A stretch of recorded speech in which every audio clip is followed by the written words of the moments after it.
तो हमने कहा था ना कि लगभग 90,000 के आसपास फोल्डर नहीं मिल रहे हैं। अब उसमें परेशानी ये समझिए कि जो नियोजन इकाइयां होती हैं उसमें जनप्रतिनिधि उसके अधिकारी होते हैं, और जब वो नियुक्तियां हुई थी 2006-07 में, उसके बाद से तो दो दो बार पंचायत के चुनाव हो गए, उसके बाद अगले आए वो भी बदल गए, तो उसको लोकेट करना मुश्किल हो रहा है, यही दिक्कत है। सर ये 42,000 में 920 है। हाँ, ये 42,000 में अभी ये भी फिर स्पष्ट सुन लीजिए कि 42,000 में जितने की जांच की गई है, और फिर सुन लीजिए कि सिर्फ टीईटी, ये सिर्फ टीईटी के सर्टिफिकेट में इतना गड़बड़ी निकला है। जो प्रशिक्षण वाला, जो कहीं कहीं के प्रशिक्षण संस्थानों का प्रमाण पत्र है, उसकी जांच अभी पूरी नहीं हो सकी है। लेकिन हम लोग अभ्यर्थियों के हित में और छात्रों के हित में ये काम, ये निर्णय हम लोगों ने आज लिया है। सर एक सवाल इकाई का मामला है। नियोजन प्रक्रिया चलती है, 42,000 शिक्षक आपको मिलते हैं, 90,000 की जरूरत है, तो नहीं लगता कि नियोजन प्रक्रिया में कहीं न कहीं कुछ कमी है? या नहीं, नियोजन प्रक्रिया में कोई कमी नहीं है, और ये जो अभी मिल रहे हैं ये तो एक खास स्थिति बन गई ना, जो हमने आपको बताया कि ये पिछले 3 साल से कोई बने सिस्टम के गड़बड़ी के कारण हुआ, ऐसी बात थोड़े है। अब 2 साल कोविड में सब कुछ बंद रह गया, ये कोई जानता था क्या, या हम आप जानते हैं क्या? अभी ही हम कह रहे हैं, अभी तो ओमिक्रॉन महाराज जी की थोड़ी कृपा है, इसीलिए हम लोग बात आगे बढ़ाते जा रहे हैं। किस दिन उनका रुख खराब हो जाएगा, फिर क्या चलेगा क्या रुक जाएगा, ये कौन जानता है। 7वां का भी घोषणा कर दीजिए। 7वां का भी तो बताए ना, तो वो तो पूरी होने दीजिए। सीनियरिटी तो सर बढ़ जाएगी ना इनकी, जो जिनको सर 23 तारीख को नियुक्ति पत्र मिल जाएगी। सबकी सीनियरिटी तो नियोजन इकाई तक ही सीमित है ना, जहाँ पर काउंसलिंग ही नहीं हुआ है, उनके अपने नियोजन इकाई में कहाँ से वरीयता प्रभावित होगी, ये सोचिए ना। 7वें का तरीका क्या है? चलिए, अब लगता है धन्यवाद। सर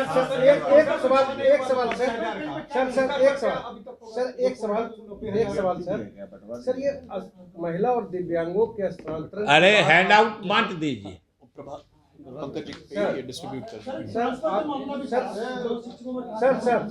वो भी हम लोग कर रहे हैं, उसको भी ऑनलाइन बिल्कुल पारदर्शी तरीके से करेंगे। ये हम लोग सॉफ्टवेयर बना रहे हैं, अब जल्द बन जाएगा। अब कहना फिर बीच में ही विधानसभा सत्र आ गया है, कोरोना से छूटते हैं तो सत्र हो जाता है। देखिए, उसमें बात क्या है, इसको समझना चाहिए कि अगर कहीं रोस्टर के बिंदु पर कोई शिकायत है, तो अगर रोस्टर के एक बिंदु में गड़बड़ी हुई है, जिस श्रेणी के लोगों का वो सीट होना चाहिए था वो नहीं हुआ है, तो वो तो पूरा रोस्टर का सीक्वेंस गड़बड़ हो जाता है ना। तो एक आदमी के गड़बड़ होने से, अगर जिसको आरक्षित होना है किसी खास वर्ग के लिए, उसके लिए उसने नहीं किया, तो उसके आगे पीछे भी तो प्रभावित हो जाता है कि अगर वो आरक्षित होता तब अगला अनारक्षित हो जाता जो आरक्षित है।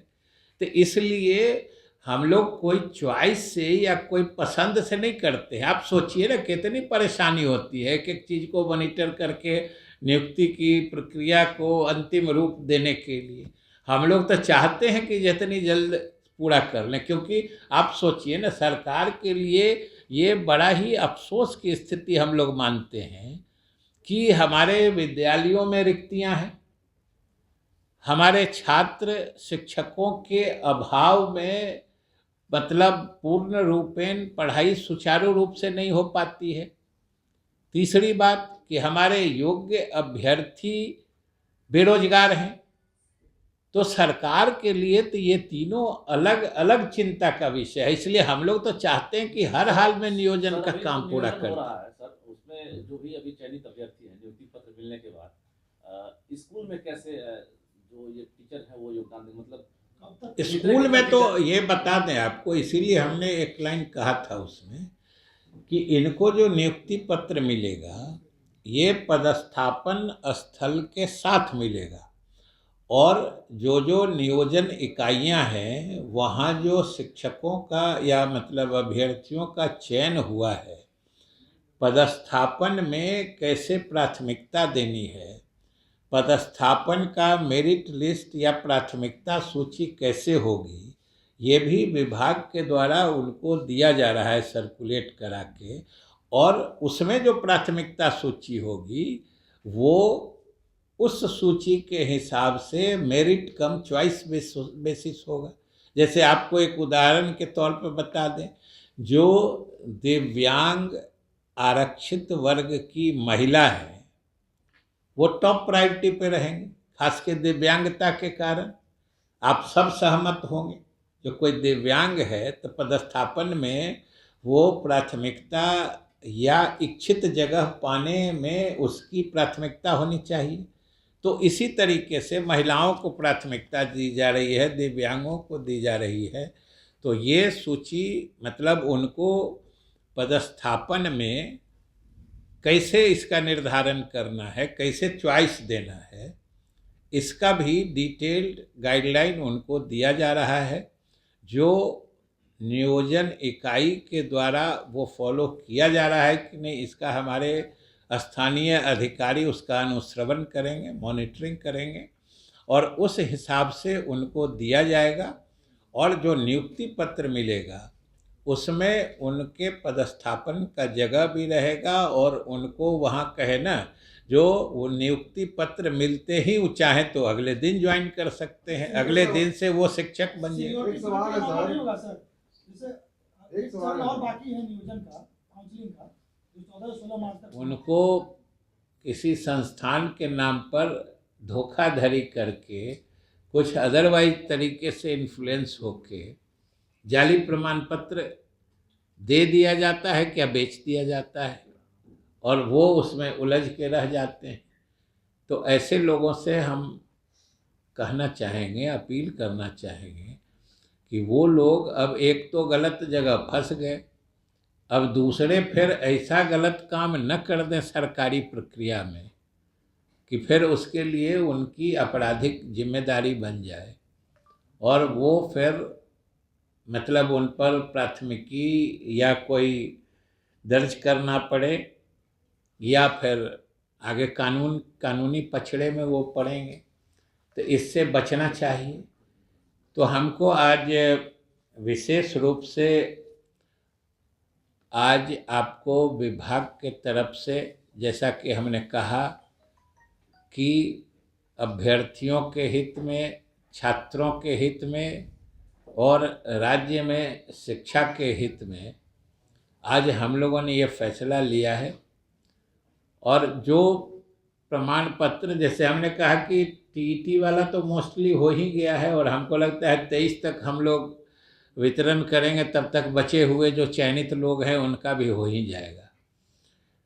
इसमें भी हम लोग अब जो राज्य कहीं कहीं से अब 5-10 संस्थान है तो state dedicated nodal officer type का हम लोग देंगे, जिससे कि आगे की मतलब उसका सत्यापन का कार्य पूरा हो सके। वो जाके एक ही साथ हर जिले के उस प्रदेश के जो अलग अलग संस्थानों के प्रशिक्षण प्रमाण पत्र जमा किया है जिन अभ्यर्थियों ने, उनकी जांच वो कर सकेंगे, ऐसी हम लोग व्यवस्था कर रहे हैं। और इसीलिए हमने कल परसों या बीच में जब भी आप लोगों के द्वारा ये परीक्षा की गई थी जो कब से बटेगा, तो हम बराबर कहते थे जो 25 तक तो हम लोगों ने कहा है कि बांट ही देंगे। ऐसे हम लोग कोशिश में लगे हुए हैं कि उसके पहले भी दे दें, क्योंकि हम लोगों को भी अच्छा नहीं लगता था। और हमने जब माननीय मुख्यमंत्री जी से भी बात की तो उन्होंने भी अपनी सहमति जाहिर की कि इसको और देर नहीं करनी चाहिए और जो लोग भी चयनित हुए हैं उनको नियुक्ति पत्र दे देना चाहिए। इसलिए हम जो चयनित हुए हैं आप ही लोग के माध्यम से उनको शुभकामना भी दे रहे हैं, साथ ही जो राज्य सरकार की चिंता, मंशा या मकसद है कि हमारे स्कूलों में गुणवत्तापूर्ण शिक्षा अपने राज्य के बच्चों को दी जाए, सरकार के उस मकसद को पाने में वो सहायक होंगे और वो सफल होंगे। सभी चयनित या आने वाले 23 तारीख से जिन अभ्यर्थियों को नियुक्ति पत्र दिए जाने हैं उनको मैं शुभकामनाएं भी देता हूं। और जहां पर काउंसलिंग नहीं हो पाया है किसी कारण से, कहीं पे जो नियोजन इकाई के पदाधिकारी हैं उनके असहयोग के कारण या कहीं पर कोई तकनीकी गड़बड़ी के कारण, हम उनको भी आश्वस्त करते हैं कि हम लोग शीघ्र ही जो उससे संबंधित कठिनाइयां हैं उसको दूर करके उनके बचे हुए इकाइयों में भी नियोजन का काम पूरा करेंगे। अब अभी देखिए, वो भी आपको बता ही देते हैं, आपको मालूम पता चलेगा ही कि जो हम लोग माध्यमिक और उच्च माध्यमिक विद्यालयों में नियोजन करने वाले थे, अभी 17 तारीख से ना, 17 और 18 को हम लोगों ने घोषणा कर रखी थी।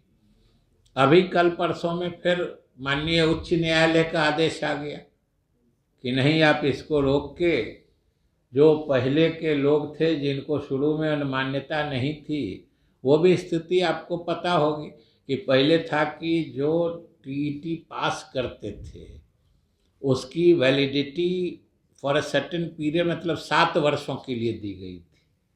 तो जो 11 में पास किए थे उनकी वैलिडिटी तो उस प्रमाण पत्र की 18-19 में ख़त्म हो जा रही थी। 19 में ये विज्ञापन निकला था, विज्ञापन निकला और फिर तो प्रक्रिया अभी हम बताए ही 19 के बाद से कैसे चली बात। इस बीच में जो NCTE है, national council for teachers education, जो CTET या ये सब कराता है, उनका निर्णय हो गया कि नहीं, अब ये मतलब एक जो लिमिटेड टाइम के लिए वैलिडिटी रहती थी उसको अब लाइफ टाइम वैलिडिटी दे दी गई कि अब एक बार आप TET क्वालिफाई कर गए तो आप ज़िंदगी भर के लिए क्वालिफाइड हो गए। ज़िंदगी भर के लिए मतलब जब तक आपका परमिसिबल एज है तब तक आपको वो मतलब क्वालिफाई जो किए हैं वो चीज़ प्रभावी रहेगा। तो अब वो एक नई चीज़ इस बीच में आ गई। अब इन सारे चीज़ों को लेके कुछ हमारे अभ्यर्थियों ने न्यायालय में याचिका डाली थी। हालांकि हम समझते हैं कि सरकार की तरफ से, अरे हम लोगों को क्या एतराज़ था, जितना अधिक लोग एलिजिबल होंगे, जितना अधिक लोग नियोजन के पात्र बनेंगे, उतना ही ज़्यादा स्पर्धा होगी, उतने ही ज़्यादा क्वालिफाइड लोग आएंगे। उसमें सरकार या विभाग को तो कोई आपत्ति थी नहीं। वो नियमों के हिसाब जांच हुई है, उसमें भी समझिए कि लगभग अभी जो आज अभी तत्काल हम लोगों ने फिगर कैलकुलेट कराया है तो उसमें से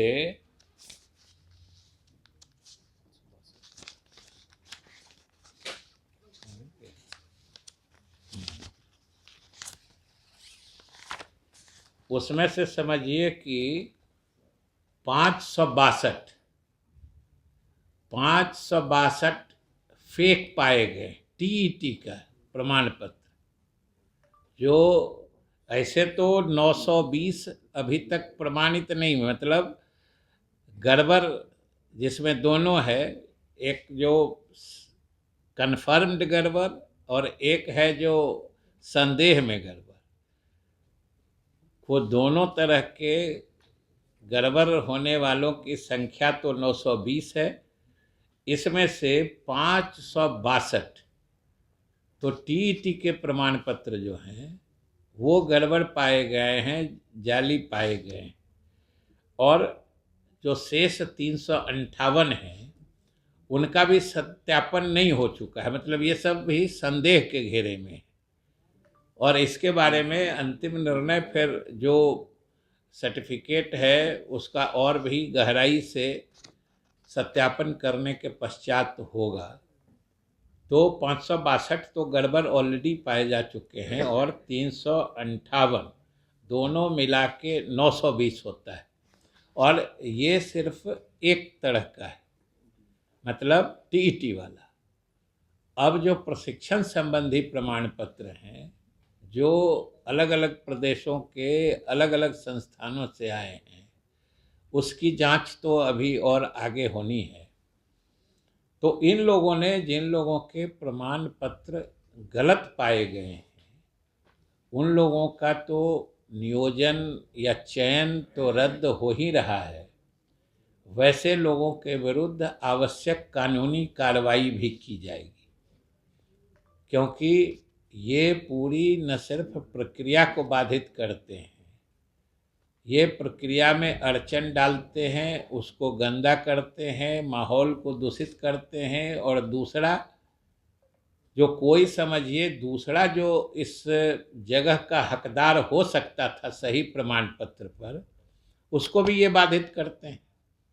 इसलिए ये कोई साधारण अपराध नहीं है। ऐसे लोगों के विरुद्ध हम लोग कानूनी कार्रवाई भी करेंगे। और आज इस मतलब कॉन्फ्रेंस, प्रेस कॉन्फ्रेंस के माध्यम से, आप लोगों के माध्यम से जो आने वाला समय है उसमें जो हम काउंसलिंग करने जा रहे हैं, उसके लिए भी हम सभी संबंधित अभ्यर्थियों से अपील करना चाहते हैं कि अगर आपको अपने प्रमाण पत्रों में किसी भी तरह का संदेह हो, किसी भी तरह के किसी गड़बड़ी की आशंका हो, तो आप काउंसलिंग में हिस्सा नहीं लें। वरना लेने के बाद जो गलत पाए जाते हैं, तो जैसा हमने कहा कि उनका चयन या उनका नियोजन तो रद्द होता ही है, उसमें फिर आपराधिक जिम्मेदारी भी बन जाती है, वो क्रिमिनल लायबिलिटी बन जाती है फ्रॉड करने की। तो उसके लिए हम लोगों को फिर कानूनी प्रक्रिया में जाना पड़ता है और उन लोगों के विरुद्ध प्राथमिकी भी दर्ज करानी पड़ती है। और आप समझिए कि अभी आपको बताएं हम कि डिस्ट्रिक्ट वाइज भी फिगर है कि सबसे अधिक भोजपुर में सीटीईटी जो होता है, सीटीईटी के 93 सर्टिफिकेट जाली पाए गए। इसी तरह पूर्वी चंपारण में 65 जाली पाए गए। समझिए कि जो नालंदा में सीटीईटी का 13 है, मुजफ्फरपुर में सीटीईटी का 29 गड़बड़ पाया गया है।